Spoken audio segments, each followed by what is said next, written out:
Welcome to The Cow Behind the Barn, a podcast exploring humanity, the world, and the divine as experienced and interpreted by an artist. I'm Kevin Caldwell, a co-founder of the Table Collective.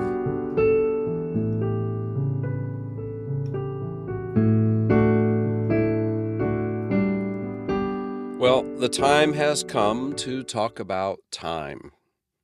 If you've been following along, you know that in reflecting on the question from episode 2, where and when did I begin, I've come to understand that everything is entangled physically and psychically, and that just as each thing is connected to every other thing, so too then every place is connected to all other places, and thus every where is connected to every other where, which means that I could very truthfully answer the original question about where and when did I begin by saying I began nowhere and everywhere.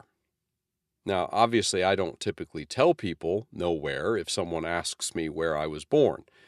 In addition to not wanting to be a strange, eccentric oddity, there are practical reasons for responding in conventional and expected ways.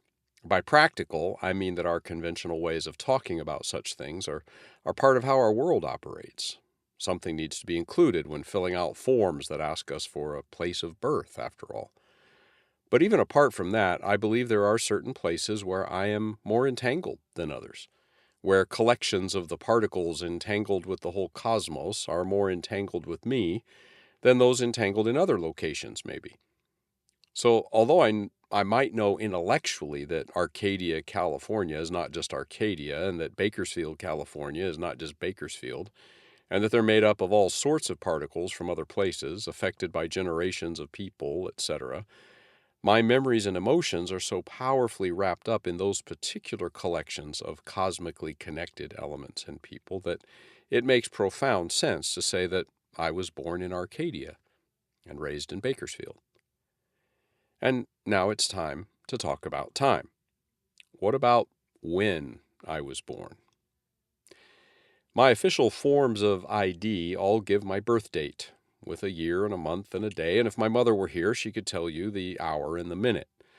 But my experience in preparing the last 11 episodes has only heightened my hunch that the nature of time would be more mysterious than what we mean when we say March 5th, 1958, at 2 minutes past 3 a.m., to make up a time, by the way. My experience also tells me that the nature of time is likely to be counterintuitive and is unlikely to match neatly with the way we actually experience time in the course of life. So, in order to prepare, to orient myself and ourselves, maybe yourself as it were, to pay attention to time, I will invite us here to pause and give ourselves to the present moment, suspending judgment for now about what present and moment might mean.